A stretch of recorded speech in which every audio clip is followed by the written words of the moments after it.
ஏங்க நான் இன்னைக்கு மாவே அரைக்காமல் அதுவும் அரிசி மெதுவடை செய்கிறது எப்படின்னு பார்க்கலாம் வாங்க.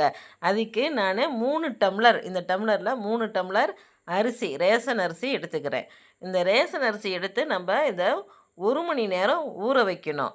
1 மணி நேரம் எதுக்கு ஊற வைக்கணும்னா, இந்த அரிசி ஊறுறதுக்கு கொஞ்சம் நேரம் ஆகும். அதனால தான். மற்ற அரிசியாக இருந்தால் அரை மணி நேரம் ஊறினா போதும். அதோடு நம்ம வேறு என்ன எடுத்துக்கணும்னா, 3/4 டம்ளர் கடலைப்பருப்பு.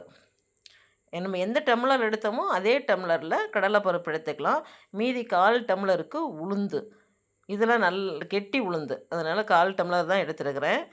இதையும் அதே டைம்லேருந்தே ஊற வைக்கலாம். 1 மணி நேரம் ஊற வச்சிடலாம். அரிசி ஊறினதுக்கப்புறம் அரிசி நல்லா ஒரு 3 தரமாவது தண்ணி விட்டு விட்டு நல்லா க்ளீன் பண்ணிக்கணுங்க.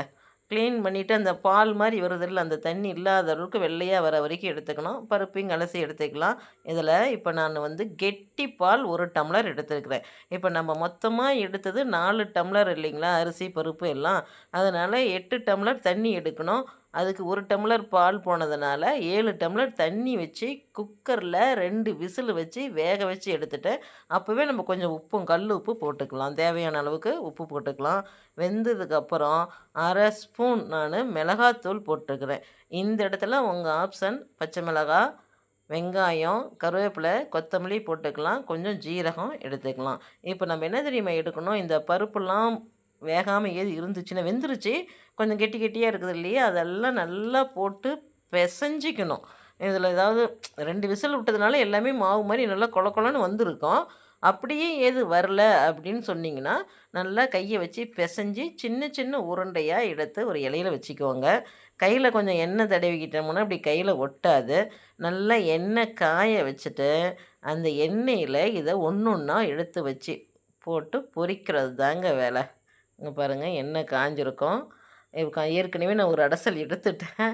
இப்போ ஒன்றா இதில் போட்டு எடுக்கிறது தான். இது எப்படி வேகம் வெந்துருச்சுன்னு கண்டுபிடிக்கிறான்னு நல்லா பொன்னிறமாக வரும். கோல்டு கலர்னு சொல்லிக்கலாமே. தங்கத்தை தான் வாங்க முடியல, நம்ம சுடுற வடையவாவது கோல்டு கலர்னு சொல்லிக்கலாம்.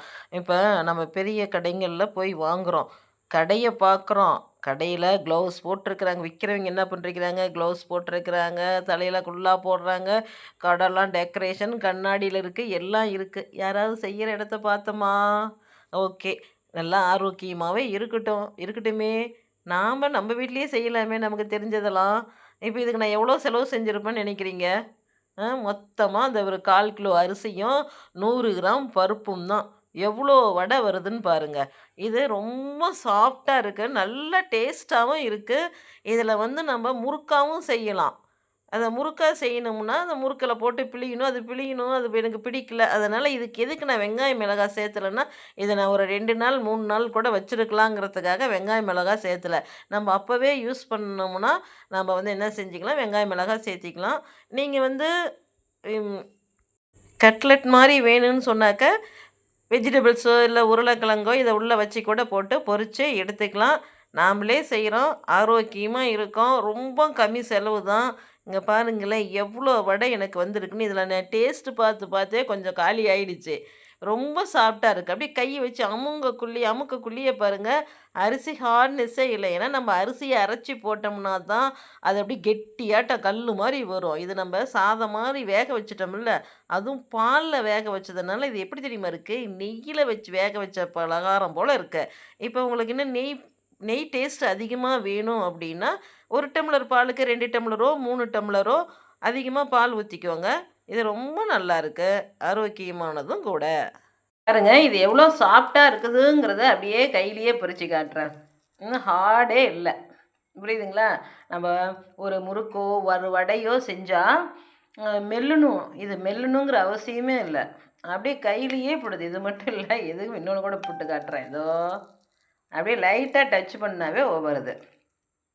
செஞ்சு பாருங்கள், டேஸ்ட்டாக இருந்தால் கமெண்ட்டில் சொல்லுங்கள். நன்றி.